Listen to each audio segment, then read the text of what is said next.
চট্টগ্রাম হালিশহর সাগর পার নতুন রাস্তা দেখার মতো পরিবেশ সৌন্দর্যময় দৃশ্য দেখলেই চোখ জুড়িয়ে আসে প্রাকৃতিক এক সিনারি। এখানে দূর দূরান্তের মানুষ ঘুরতে আসে, কেউ বা আসে দেখার জন্য ঘোরার জন্য, কেউ বা আসে মাছ কেনার জন্য, কারণ এখানে বড় ছোট বিভিন্ন ধরনের ইলিশ মাছ পাওয়া যায়। আমার সামনে জেলে ভাইটি ইলিশ মাছ নিয়ে নদী থেকে আসছে, কারণ নদীর কিনারে আসছে, কিনারে পানি ভাটায় শুকিয়ে গেছে, তাই মেশিন চালিয়ে যেতে পারে না, তাই ধাক্কে ধাক্কে নাওটা নিচ্ছে। আমার সামনে আরেক ভাই দাঁড়িয়ে আছে, এই মহিলাগুলো মাছ কালেকশন করার জন্য আসছে ফ্রিতে। আপনারা দেখতেছেন যে সামনে একটি ছোট একটি নাও বা ট্রলার, এই ট্রলারটি চতুর্দিকে মহিলারা ঘেরাও করে রাখছে এবং সাদা বাচ্চারা আছে, কারণ এরা ঘেরাও করার কারণ হলো তারা ইলিশ মাছ চাচ্ছে, মানে জেলেরা মাছ মেরে আনছে, ওনারা মাছ চাইতেছে ফ্রি, টাকা ছাড়া। জেলে ভাইদের জীবন, মাছ মেরে এসে উপরে তারা জাল, যে সমস্ত জালগুলো নষ্ট হয়ে গেছে, ছিঁড়াপাটা হয়ে গেছে, ওই জালগুলা আবার সেলাই করতেছে, এটাই জীবন। সামনে দুটি কাক এবং পাশে আরও অনেক হাজারো কাক আছে। এখানে জোয়ার অবস্থা, প্রচুর পরিমাণ পানি থাকে, এখন পানি শুকিয়ে গেছে, পানি অনেক দূরে চলে গেছে।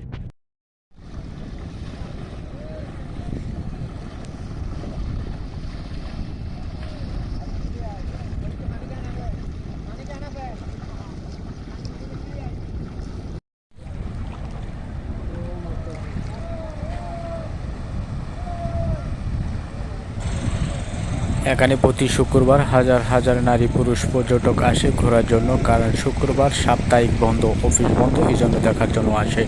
আপনারাও চাইলে আসতে পারেন এখানে দেখার জন্য। আমার আরেক ভাই পানিতে হাঁটতেছে, কাপড় কোথায়?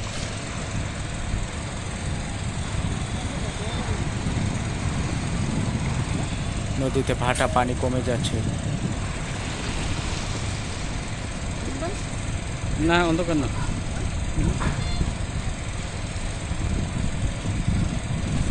দেখার মতো দৃশ্য, আল্লাহ পাকের কুদরত।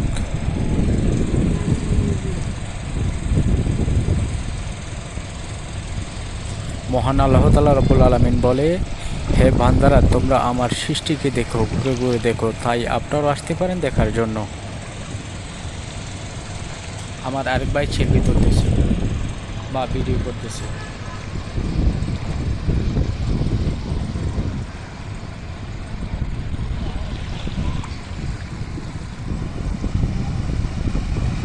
মাগরিবের টাইম প্রাকৃতিক দৃশ্যগুলো কীরকম লাগে?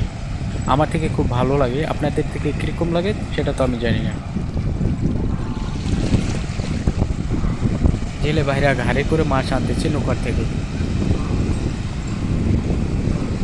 নাওগুলা কিনারে আসছে, এর সাইডে বেশি উপরে যেতে পারে না, বাকি ভাইরা টুকরি করে